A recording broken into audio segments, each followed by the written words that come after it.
안녕하세요 여러분, 성공합시다. 오늘 제목이요, 연초부터 연말까지 하나님의 눈 아래서 사는 법이라는 제목인데요, 진짜 이 제목만 들어도 막 가슴이 설레지 않나요?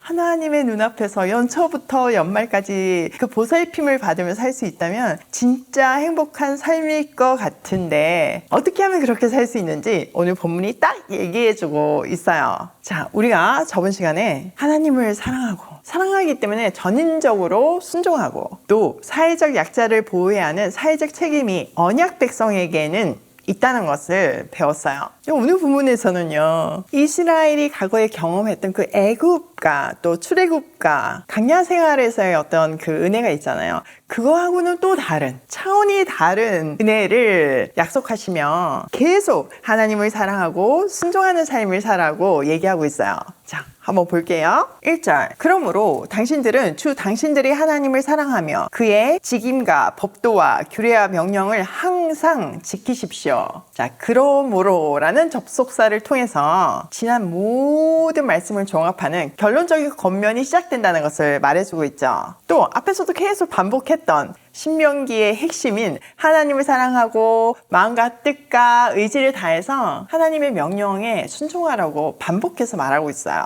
대표적으로 사랑하고 지키라 이렇게 말하고 있잖아요. 사랑하다, 지키다, 이거는요 언약과 관련된 동사예요. 즉 이스라엘 백성은 언약 백성으로서 살아가야 한다는 것을 강조하고 있는 거죠. 그러니까 신명기에서 계속 말하고 있는 핵심 주제 중 하나가 하나님을 향한 사랑을 반드시 계명 준수로 드러나야 된다고 말하고 있잖아요. 구원받은 은혜에 대한 반응은 순종밖에 없다는 것을 강조하고 있어요. 또한 이게 뭐 한 번 지키는 게 아니라 늘 항상 지키라고 말하면서, 그 순종이라는 거는 어떤 이벤트가 아니라 우리 일상의 삶의 패턴이어야 함을 알려주고 있죠. 자, 2절. 주 하나님의 위엄과 강한 손과 편파를 기억해야 할 사람은 당신들의 자녀가 아니라 바로 당신들입니다. 당신들의 자녀들은 주 당신들의 하나님의 하신 일과 내리신 명령을 보지도 못하고 듣지도 못하였습니다. 자, 순종을 할 때 부모가 자녀에게 모범이 되어야 한다는 것을 아주 강조하고 있어요. 진짜 뭐 이건 너무 당연한 얘기 아니에요? 하나님이 행하신 그 놀라운 기적을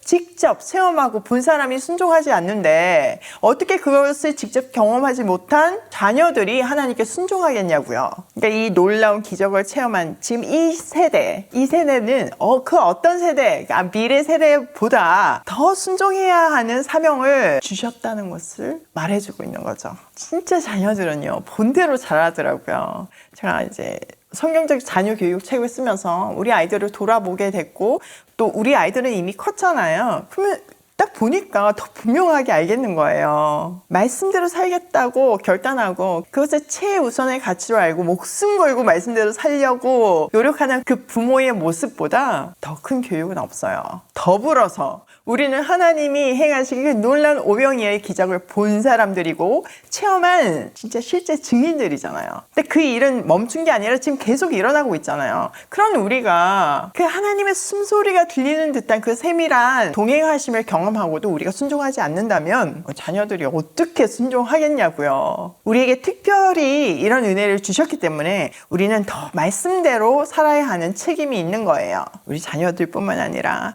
우리의 조카들이 정말 말씀대로 사는 그 놀라운 은혜가 대를 이어서 이어지길 소망합니다. 자, 3절. 당신들이 또 기억해야 할 것은 주님께서 이집트의 바로왕과 그의 온 땅에 기적과 표징을 일으키신 것과 주님께서 당신들 뒤를 쫓아온 이집트의 군대와 군마와 병거를 홍해 바닷물로 휩쓸어 오늘에 이르기까지 흔적도 없이 멸하신 일과. 자, 우선 여기까지 보면요, 홍해 사건을 통해서 하나님은요 압도적인 권능을 통해서 이스라엘을 구원하셨음을 상기시키고 있어요. 홍해 사건이야말로 하나님이 어떤 분인지 바로 확 느껴지는 사건이잖아요. 그 놀라운 하나님의 은혜와 능력을 경험했던 기억을 절대 잊으면 안 된다는 것을 다시 한번 강조하고 있어요.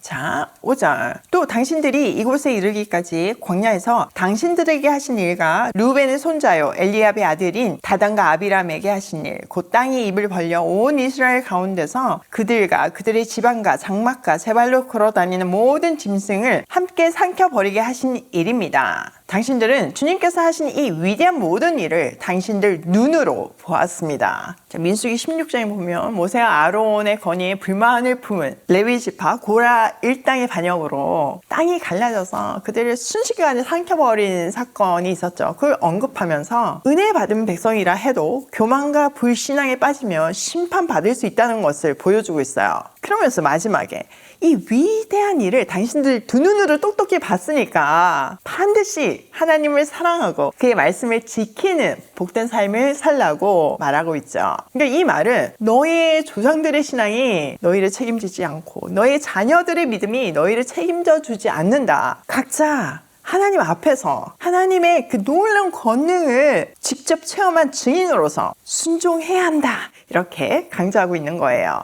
자, 8절.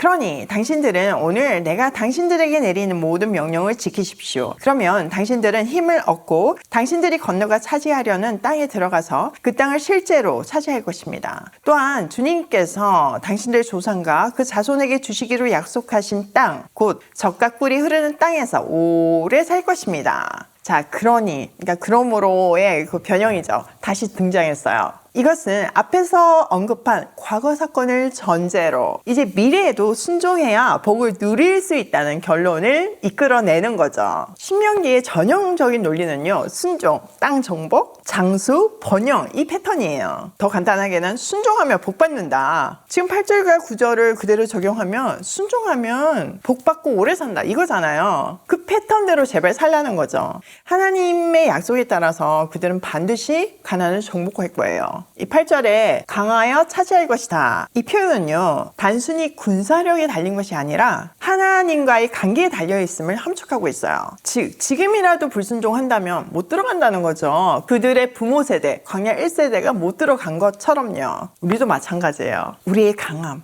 직장, 사업, 가정의 평안, 이런 것들 다 궁극적으로는 하나님께 달려있어요. 매일의 순종이 우리의 복된 삶을 보장하죠. 신약에서도 동일한 메시지를 주고 있잖아요. 그의 나라와 그의 의를 먼저 구하며 모든 것을 더하여 주신다고 하시잖아요. 진짜 여러분 그거 경험하지 않으세요? 그의 나라와 그의 의를 구하며 모든 것을 더해 주시는 하나님, 그 하나님을 경험하고 사는 삶이 진짜 복된 인생이에요. 이거는 절대 잊지 말아야 할 영원한 클래식입니다. 자, 10절. 당신들이 들어가서 차지할 땅은 당신들이 나온 이집트 땅과는 다릅니다. 이집트에서는 채소밭에 물을 줄 때처럼 씨를 뿌린 뒤에 발로 물을 댔지만 당신들이 건너가서 차지할 땅에는 산과 골짜기가 많아서 하늘에서 내린 빗물로 밭에 물을 댑니다. 자, 가나안과 애굽은 완전히 다르대요. 이집트는 사람들이 노력해야 살 수 있는 땅이지만 가나안은 하나님이 친히 돌보시는 땅이래요. 그러면서 이게 정확한 예를 들잖아요. 애굽에서는 나일 강물을 이용해야 되고 사람의 힘으로 논밭에 물을 대야 된대요. 그런데 가나안은 하나님께서 하늘에서 비를 내려주심으로 해서 그 농사가 되게 한다는 거죠. 그러니까 철저히 하나님의 은혜에 의존하는 환경이라는 거예요. 사실 이 농업 구조 자체가 신앙 교육이죠. 비가 오지 않으면 농사가 불가능하잖아요. 그러다 보니까 백성들이 자연스럽게 하나님만 바랄 수밖에 없어요. 하나님께 은혜를 구할 수밖에 없고 그 은혜를 베풀어 주실 때 감격할 수밖에 없어요. 진짜 생명이 하나님께 달려 있다는 것을 그 시대 사람들은 느낄 수밖에 없었죠. 자, 12절. 주 당신들이 하나님이 몸소 돌보시는 땅이고 주 당신들이 하나님의 눈길이 해마다 정초부터 섣달 금음날까지 늘 보살펴 주시는 땅입니다. 하나님 보살펴 주시는 땅이고 연초부터 연말까지 하나님께서 눈을 떼지 않는 곳이래요. 진짜 언제 들어도 행복해지는 말 아닌가요? 사실 하나님 안에 있는 우리 삶이 딱 이 삶이잖아요. 드디어 2월 22일 부산 이모집 오픈 예배를 앞두고 있어요. 여러분 2월 22일 2시에 부산 지역에 계시다면 오픈 예배 꼭 참석해주세요. 여러분 초대할게요. 서울 이모들도 많이 가시더라고요. 그 역사적인 순간 함께하면 너무 좋을 것 같아요. 제가 다시 한번 나중에 공지 드릴게요. 자, 이 오픈 예배를 앞두고 어쨌든 저는 맨 앞에 서 있잖아요. 그 부담감이 있어요. 내가 아무리 하나님께 맡겼다고 하지만 어쨌든 모세와 여호수아가 전쟁을 이끌었던 것처럼 저도 그 부담감이 있을 수밖에 없는 거죠. 그런데 오늘 이 말씀으로 하나님이 저한테 다시 한번 용기와 힘과 위로를 주시면서 전진하게 하시는 것 같아요. 그리고 다시 한번 우리 조카들을 내가 아니라 하나님께 맡기게 해주시니까 너무 감사해요. 그리고 오늘 말씀처럼 하나님의 눈길이 해마다 1년도 아니고요, 해마다 연초부터 연말까지 늘 보살펴 주실 것이기 때문에 그곳에서 일어날 기적들을 기대합니다. 3년 계약했다고 두려워할 것이 아니라 그 3년 안에 일어날 그 뒤에 계속 이어질 그 놀라운 기적들을 정말 설레는 마음으로 기대합니다. 여러분, 이렇게 우리는 말씀을 통해서요, 하나님과 동역하면서 성장하잖아요. 그러면 우리의 미래는요, 달라질 수밖에 없어요. 하나님이 이 언약과 약속처럼요, 하나님 안에 사는 삶은 복될 수밖에 없어요. 하나님이 그 연초부터 연말까지 보고 계시고 보살펴 주시는데 어떻게 복되지 않겠어요? 지금 이 성경의 순서 여러분 아시잖아요. 제가 임의적으로 정하는 거 아니고 진짜 그냥 시간 순서대로, 성경의 순서대로 가고 있고, 이 자르는 것도 뭐 내가 뭐 엄청 뭐 이렇게 계획을 해놓는 게 아니라 아침에 일어나서 딱 적당한 분량만큼 자르는 거거든요. 그러니까 내가 뭐 오늘은 이런 일이 있을 거니까 여기 맞춰서 말씀 묵상해야지, 이게 아니라는 거죠. 근데 놀랍게 그때그때 필요한 말씀을 하나님이 이렇게 공급해 주시는 걸 보면 진짜 하나님이 이렇게 보고 계시는 거잖아요. 나 보고 있다, 이렇게 말씀해 주시는 거잖아요. 얼마나 큰 위로가 되고 힘이 나는지 모르겠어요. 놀라운 하나님의 사랑과 은혜에 가슴이 먹먹해질 때마다 정말 우리 자녀들과 우리 조카들에게 전하고 싶다. 우리 조카들도 이 충만함, 이 놀라운 은혜를 경험하면 얼마나 좋을까. 정말 간절한 마음이 있어요. 여러분도 그러시죠? 우리 함께 하나님이 주신 말씀대로 우리 조카들 돌보는 멋진 인생 살아보아요. 그래서 우리 조카들도 살고 우리 자녀들도 살고 우리도 제대로 사는 정말 하나님의 걸작품이 되기로 해요. 또 하나 우리가 기억해야 되는 것은, 가나안은요, 인간적인 방법으로만 되는 애국과는 다른 땅이라는 거죠. 하나님이 직접 돌보시는 땅이라는 것을 강조하고 있어요. 이를 통해서 백성이 항상 하나님의 주권 아래에 있다는 것을 체험하게 되는 거죠. 우리도 내 노력, 내 능력, 내 의지, 내 기술, 그런 것에 의지하는 애국 방식에서 벗어나서 하나님의 도우심을 구하는, 온전히 그분의 은혜만 붙드는 가나안 방식으로 삶을 바꿔야 해요. 하나님이 사랑하고 순종하는 그 자녀에게 하늘창을 여셔서 그 모든 필요를 채우신다는 신명기 신학을 가슴에 새기며 오늘을 새롭게 살았으면 좋겠어요.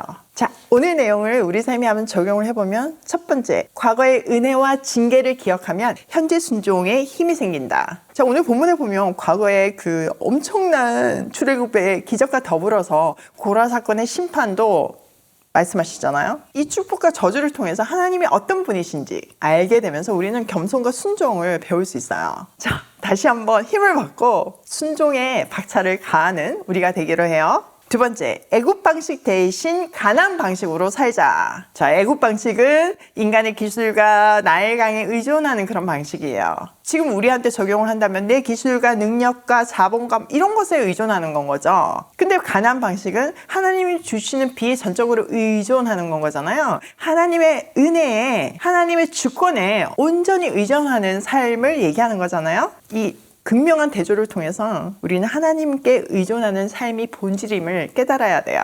늘 끊임없이 말씀과 기도의 기초를 들고 하나님께 의지하는 우리가 되기로 해요. 세 번째, 연초부터 연말까지 하나님의 눈길을 믿고 동력하자. 하나님께서 해마다 늘 새해부터 연말까지 가나안 땅을 돌보신 것 같이 우리 일상도 연초부터 연말까지 세밀하게 보시고 인도하세요. 그 약속을 우리에게 주시는 거예요. 이 은혜로운 돌보심을 확신하고 믿으면 내가 새로 시작하는 프로젝트, 사역, 일, 두려움 없이 용기와 확신으로 나아갈 수 있어요. 오늘도 나를 세밀하게 보시는 그 하나님의 눈길 아래서 기쁨으로 순종하는 발걸음으로 고고싱해요.